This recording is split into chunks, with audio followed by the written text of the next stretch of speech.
Good morning, friends. Have a blessed morning with Sister Nivedita. Today is Sister Nivedita's 155th birth anniversary, whose original name was Margaret Elizabeth Noble, born in Dungannon, Ireland on 28th October 1867. I shall pay my heartiest tribute to the noble lady by reading a letter to her master Swami Vivekananda, written on 23rd August 1899, place 21A High Street, Wimbledon. My dear King, in a few days more you will be at New York, where I hope and believe that Hume herself will meet you. I do hope that the sea has been rough enough to do you good, and that Miss Green Stiddle and Mrs. Funke have enjoyed the voyage. It was a great pleasure to receive a letter from Londonderry, but as I do not know anyone's Detroit address, I cannot thank Mrs. Funke for it. You will have lovely days of real quiet with Hume and her sister and Mrs. Bull at Dick Zelly. How you will all love it! It is so lucky you're arriving while the others are in camp. I saw the Hammonds yesterday and had a couple of hours alone with Mrs. H at night. Yeah, how wonderful she is. She is simply a battery charged with devotion. It seems to me, she says, the first time she saw you as you entered the club room, she knew at once your significance to her and turned and said to her husband, "This is he for whom we waited." About her vision, she says, "She told you I am just as inert as Mr. Sturdy." She says there is nothing to do but to stand aside. You see, it's all done.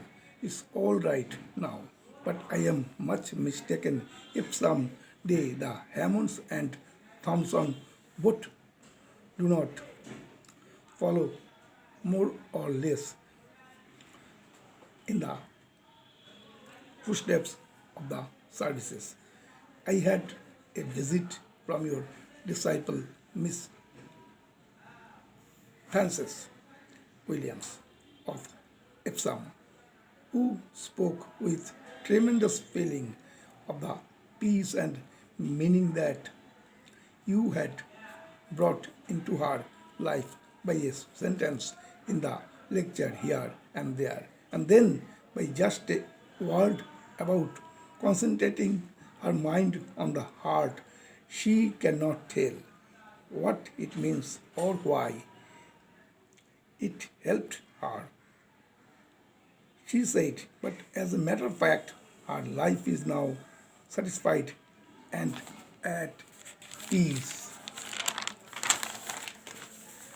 She insisted on giving me a guinea towards my work, with which I have started an account in the post office, and says that to help us will be something to live for. Poor soul.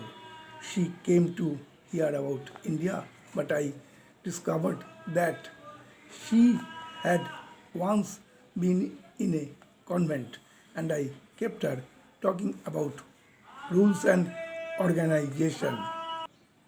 You have not sent me any list of books on Assyriology or Egyptology yet, though I gave you Mr. King's letter. But after all, they can easily be ordered even from America, and you shall have the Masperos. I read a most refreshing letter from a Miss Poster this morning, written to Mrs. Col- Colson, saying when Ramabai was here, I went to hear her lecture, expecting to see a genuine lady and to be told about her work. You can imagine my disgust when I found her to be a post termagant who had nothing to offer in but vituperation, pure and simple, even if this had not been as a sniff of the war blast to my marital nostrils. I should have taken a good deal of kernel gratification out of it. I live Glasgow or Liverpool, wherever I get ticket. September 7th and may have to take a high train after the wedding to do it. I expect to learn my fate tomorrow, but if I carry out my plans, I shall arrive in New York about the 17th of the Mongolian of the Allen line. The McNallys sent their love to Mr. and Mrs. Leggett. Mr. McNeil thought the English and Americans were fated to possess the earth instead of the meek. But I said something about the freedom of personal attack in America. He said he must reconsider this opinion with regard to the Americans.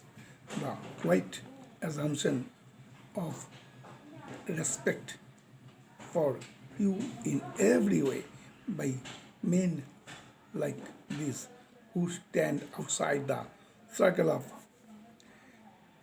partisans altogether is a most soothing part of English life too. Your daughter Nivedita.